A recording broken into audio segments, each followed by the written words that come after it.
కౌశిక్ రెడ్డి గారు Banjara Hills police station కి ACP గారికి ఫోన్ చేసి అపాయింట్మెంట్ తీసుకొని నేను వచ్చి ఒక కంప్లైంట్ ఇవ్వాలి మీరు ఉండండి అని అంటే ఏసీపీ గారు రమ్మన్న మీదట అపాయింట్మెంట్ ఇచ్చిన మీదట వారు పోలీస్ స్టేషన్ కి వెళ్ళినారు.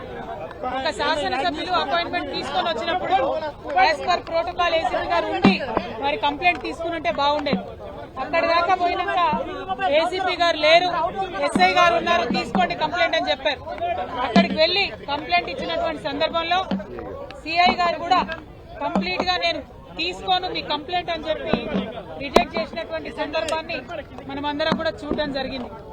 మరి ఆ సందర్భంలో ఖచ్చితంగా నేను ఒక శాసనసభ్యుడిగా ఇది ప్రజాస్వామ్యంలో మా హక్కు, మాకుండే గ్రీవెన్స్ ని మీరు నోట్ చేసుకోవాలి, పోలీస్ స్టేషన్ లో తీసుకోవాలి మా కంప్లైంట్ అని గౌరవ శాసనసభ్యులు పాడి కౌశిక్ రెడ్డి గారు ప్రశ్నించడం జరిగింది.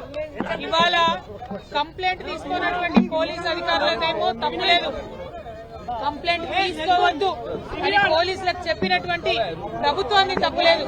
కానీ తిరిగి మళ్ళీ మా శాసనసభ్యులు కౌశిక్ రెడ్డి గారి మీద కేసు పెట్టడం అన్నది చాలా దారుణం. అది కూడా సెక్షన్లు పొద్దున్నుండి ఇప్పుడు ఒకటి రేపు ఒకటి అన్నట్టు అర్ధగంటకు ఒక సెక్షన్ మార్చుకుంటూ పొద్దున్న 10కి అరెస్ట్ చేసిన కౌశిక్ రెడ్డి గారిని ఇప్పటి వరకు కూడా రిమాండ్ తీసుకెళ్లకపోవడం అన్నది డెఫినెట్ గా అన్యాయం. కేవలం 5 తర్వాత కోర్టులు మూసేసిన తర్వాత మా శాసనసభ్యుల్ని మరి కంపల్సరీ డిటెన్షన్ లో పెట్టాలనే ఉద్దేశంతో అరెస్ట్ చేసి ఒక్క రోజన్నా జైల్లో పెట్టాలన్న ఉద్దేశంతో ఈ జాప్యం చేస్తున్నారు ప్రభుత్వం అని చెప్పి మేము భావిస్తా ఉన్నాం.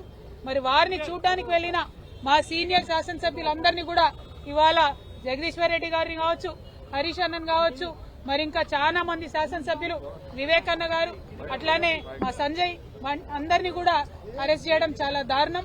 మేము ఇవాళ ఖండిస్తా ఉన్నాం. ఇందిరమ్మ రాజ్యం అంటే ఎమర్జెన్సీ రాజ్యాన్ని కల్పించేటట్టుగా ఉంది. ఇందిరమ్మ రాజ్యం కాదు, ఇవాళ పోలీస్ రాజ్యం నడుస్తా ఉంది తెలంగాణలో. అరెస్టులు, ఎమ్మెల్యేలను అరెస్ట్ చేయడం, కంప్లైంట్ చేయడానికి వచ్చినటువంటి వ్యక్తుల దగ్గర కంప్లైంట్ తీసుకునేటటువంటి ధైర్యం లేనటువంటి ప్రభుత్వం ఉల్టా మళ్ళా ఎమ్మెల్యేల మీద కేసులు పెట్టడం అంటే ఇది చాలా అన్యాయం. తెలంగాణ సమాజం ఎప్పుడు కూడా అణచివేతను ఎక్కువ రోజులు భరించదు. మీరు ఇట్లానే మా గొంతు నొక్కాలని ప్రయత్నం చేస్తే ప్రజలు తిరగబడే రోజు వస్తుందని చెప్పి ఈ ప్రభుత్వాన్ని హెచ్చరిక చేస్తూ పాడి కౌశిక్ రెడ్డి గారి పైన పెడుతున్నటువంటి అనవసరపు కేసులు, అక్రమ కేసుల్ని వెనక్కి తీసుకోవాలని డిమాండ్ చేస్తా ఉన్నాం. ప్రివెంటివ్ అరెస్ట్ చేసినటువంటి మా బీఆర్ఎస్ ఎమ్మెల్యేలందరినీ కూడా తక్షణమే రిలీజ్ చేయాలని కూడా డిమాండ్ చేస్తా ఉన్నాం. జై తెలంగాణ, జై తెలంగాణ, కేసీఆర్ గారి నాయకత్వం, కేసీఆర్ గారి నాయకత్వం, జై తెలంగాణ.